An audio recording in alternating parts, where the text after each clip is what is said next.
Ayan mga kaibigan, nabili na natin ang kailangan nating bilhin ng mga paninda para sa ating tindahan. So number 1 na po yung bigas. At meron pala akong dalawang news, no? Good news at saka bad news. So ngayon na nagtaas na po ang gasolina, maraming lugar sa ating bansa nagtaas na rin po ang pamasahe. Pero good news, hindi po lahat ng mga produkto ay nagtaas ang presyo. Thank you so much God. And the bad news, may mga produkto po kaibigan na nagtaas talaga yung presyo. So number 1 na yung bigas kaibigan.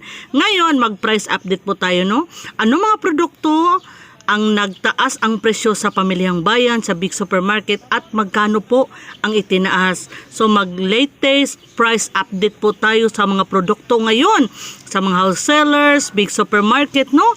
Para po hindi tayo malugi. Dapat malaman natin yung mga presyuhan, no, ng mga produkto ngayon na nagmahal na yung gasolina. Hello mga kaibigan, magandang hapon sa ating lahat. Ito na naman ang yung life coach at kanegosyo partner Ate JB. So for today's video kaibigan, magbigay tayo ng latest update, no, sa presyo ng mga paninda ngayon. Alam naman natin na masyadong magulo na yung ating mundo. Ayan, at dahil sa kaguluhan, talagang tumaas ang presyo ng gasolina. And alam rin natin na automatic na yung kaibigan, pag magtaas ang presyo ng gasolina, magtataas rin po ang halos lahat, no, ng mga produkto. Ang presyo ng mga produkto, mga pangunahing produkto, magtataas talaga. So ngayon, alamin natin, sana samahan nyo kami ni Francis, no? Samahan nyo kami sa palengke at sa mga big supermarket. I-check natin kung may mga produkto pa ba na hindi nagtaas para ngayon din ay bibilhin na natin bago pa magtaas or nagtaas na ba talaga lahat ng mga produkto. At kung nagtaas man, i-check natin kung magkano ang itinaas. Dapat malaman natin ang latest price, no? Latest price update ng mga produkto para hindi malugi yung ating negosyo. Ayan, i-check natin kaibigan. Mahalaga po ang check ng presyo para kung nagtaas man, magtaas din po tayo sa ating tindahan, no? Baka malugi natin pag hindi tayo nag-check. Ayan, hindi lang natin malalaman kaibigan na slowly nalulugi na pala yung ating negosyo at baka mawala pa yung negosyo na ating pinaghirapan na itayo katulad ng sari-sari store business. Kaya sana kaibigan, samahan nyo po kami. Gagawa tayo ng latest price update sa mga produkto ngayon na nagtaas na ang gasolina. Sana, no? Hindi lahat ang produkto, no? Hindi lahat ng produkto nagtaas para bilhin na natin bago pa ito tumaas. Yan mga kaibigan, nasa loob na po tayo dito sa public market namin, no? Dito sa Tabunok, Talisay City. Ito yung pangalawang public market kaibigan. And yung talagang pinakamalaki na sa harap. Dito muna tayo kasi dito mas mura po. Ngayon, i-check po natin kasama ko si Francis. Hello, Francis. Hello. I-check po natin ngayon na nagtaas na po ang gasolina, kung nagtaas na rin po ba ang presyo ng mga bilihin dito, no?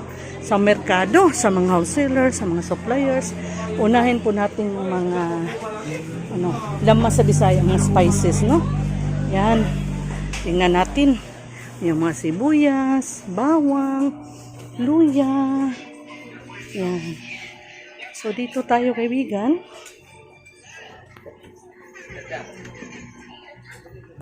Ayan. Ito natin sa suki ko.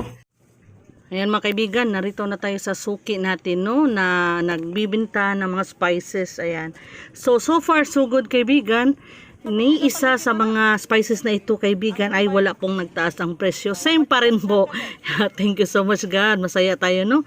And after this kaibigan, pagkatapos natin i-check yung presyo ng mga spices, pupunta po tayo sa other section ng pamilihang bayan.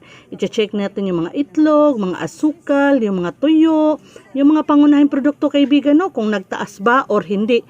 Sana lang talaga kaibigan hindi magtaas, no? Para hindi po tayo mahirapan. Mga kaibigan, nandito po tayo ngayon sa suki kong wholesaler ng mga bigas. Isa po sila sa pinakamurang tindahan, no? Ng bigas dito sa amin sa Tabunok Public Market, no? Talisay City, Cebu. So nagtaas na talaga kaibigan ang bigas. So itong jug ko, mana ka daw? Salamat. Ito kaibigan, last na time bili ko 2,490. 4 days lang kaibigan, 2,490. Ngayon po ay 2,650 na. So lumalabas na 160 pesos ang itinaas bawat sako. Malapit 200 sa 4 na araw lang kaibigan. At ayan, so meron pa tayong grocery dyan sa lugar ito ko eh. Then after this, bibili pa tayo, pupunta pa tayo sa ibang tindahan, no? Ayan. So, kaunti lang kasi nagpa-deliver na kasi ako. Nag-deliver si Pure Gold ngayon. Ang nakapag-order na ako kay Grocery. Si Grocery ay darating bukas. Ngayon si Francis ay bibili na Nature Spring Distilled. Duha na lang. Duha sa Absolute. Matatrasikol. Duha Absolute. Karton biya to. Ayan na lang. Sige, duha Absolute o sa. Hindi na yung kaya kaibigan. Mabigat daw. Ayan, ito yung binili namin kaibigan, no? Ayan. Hoy, madara ni Moy!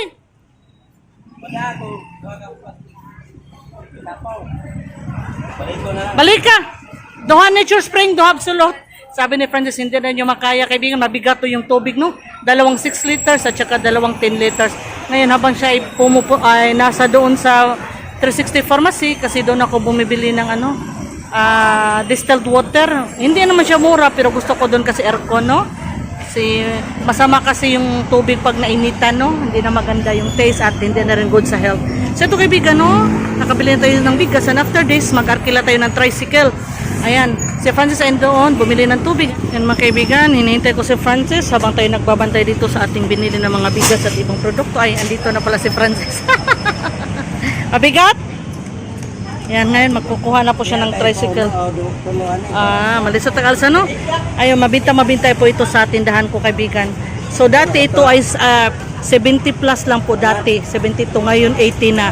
Ito dati 87, 88, ngayon 91 na. Nagtaas po ang tubig. Ha? Ito na ta. Makukuha na po siya ng tricycle. Okay, ayan. So again kaibigan ha, ang bigas po talaga ang numero 1 nagtaas. 160 pesos isang sako, yung iba 200 pesos isang sako. So grabe na nagtaas yung mga bilihin ng kaibigan, no? Ang butin hindi pa nagtaas, 25 pa rin. Ayan, so yung mga frozen foods hindi pa po nagtaas. Thank you so much God.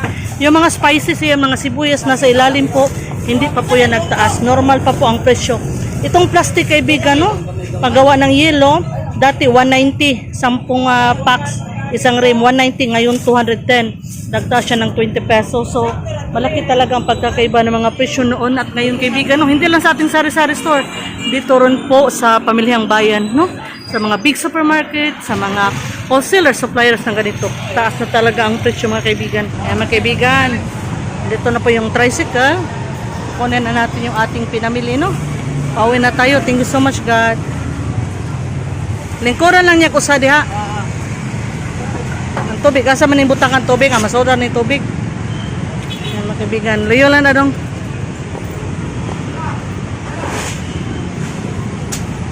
Ayan. Thank you so much, God. Tulura ko tubig ra. Napalit naman to na mutanan. Yan kaibigan, no? Kasayukuyang hinahakot. Babaw lang gano'n na sa karton.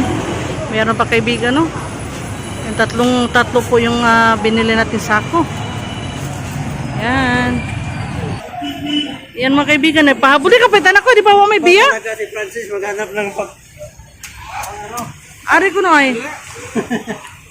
Ayan, so marami tayong binili mga bigas kaibigan. So nakarating na tayo galing sa Pamilyang Bayan. After natin mag-check ng mga prices kung nagtaasa na ba, nagpa-deliver na rin tayo, no? Ayan, dumating na rin si Pure Gold. I-check rin natin kaibigan kung tumaas ba yung presyuhan sa Pure Gold. Dito na lang tayo mag-check sa may pintuan. Ayan, i-check natin kaibigan. So far so good. Wala ako nakitang nagtaas na presyo kaibigan sa mga junk foods. Ayan, kahit sa mga canned goods, same pa rin. So price update tayo kaibigan. Ngayon na nagtaas na talaga yung gasolina.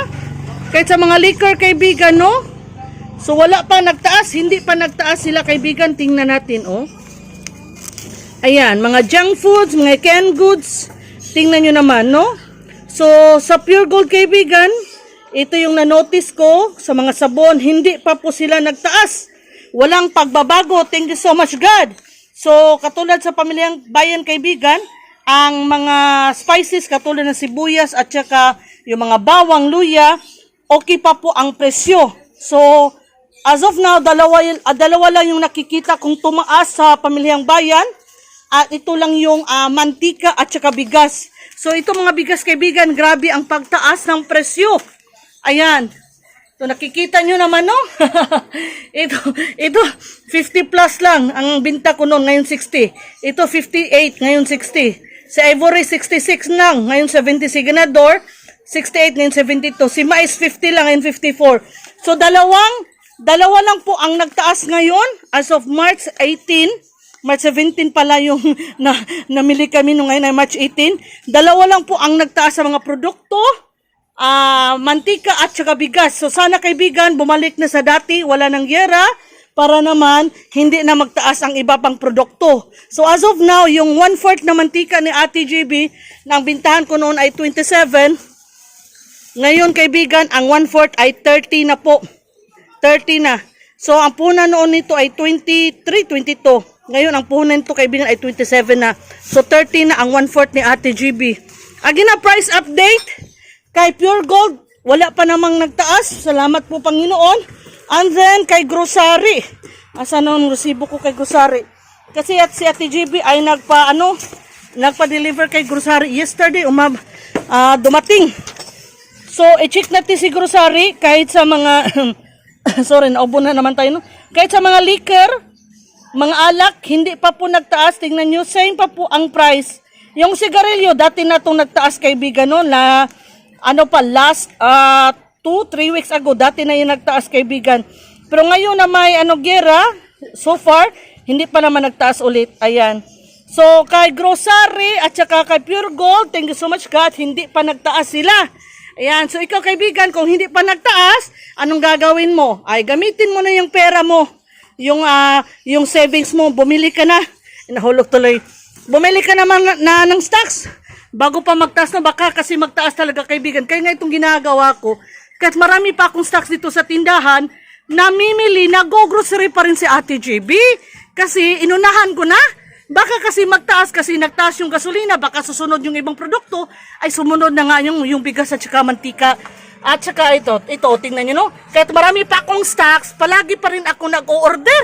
Kasi, baka talaga magtaas, no?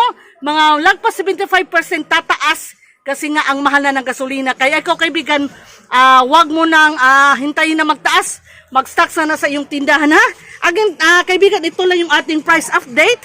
Medyo okay pa naman. Kahit ito mga junk foods, hindi pa po sila nagtaas. Ayan, yung aking mga beer products, hindi pa po nagtaas, no? Nagtaas ito sa New Year. Same pa rin sa New Year, kaibigan. 600 plus. Ito lang, nagtaas ng 12 pesos yung Coca-Cola. At 20 pesos itong malilit nagtaas. So sana ngayon hindi na magtaas. Kung magtaas man, dapat ready tayo kaibigan ha. Punuoy na natin ng stocks yung ating tindahan. Katulad kay TGBO. Kahit marami pa kong stocks, ayan, nagpa-deliver pa rin ako. Kasi nga, always ako ready. Kung sakaling magtaas, magtaas ako ng presyo sa aking tindahan. Pero at least, medyo kikita ko ng malaki kasi nga nabili ko ang mga produktong ito sa hindi pa nagtaas. O di ba? For example, kaibigan, ito, nakapag-grocery ako sa grocery, hindi pa sila nagtaas. And then, maybe ngayon or bukas, next week, sa makalawa, next month, magtaas bigla. At least, nakabili ako sa produkto sa mababang presyo na hindi pa nagtaas. Ngayon na magtaas rin ako. So, medyo kikita ko ng mas malaki kasi nga, medyo old stocks na no. So, meron tayong mga stocks. Ito yung gawin natin kaibigan. Makakatulong pa ito para tumaas yung ating sales. Kikita tayo ng malaki. Again, ito lang yung price update natin na. So far, so good. Hindi pa naman nagtaas itong mga items na ito. Bigas lang talaga at mantika. Kaya ikaw kaibigan, mag-stock ka na, mamili ka na ng mga paninda bago pa magsitiasan ang mga presyo nito sa Pamilyang Bayan.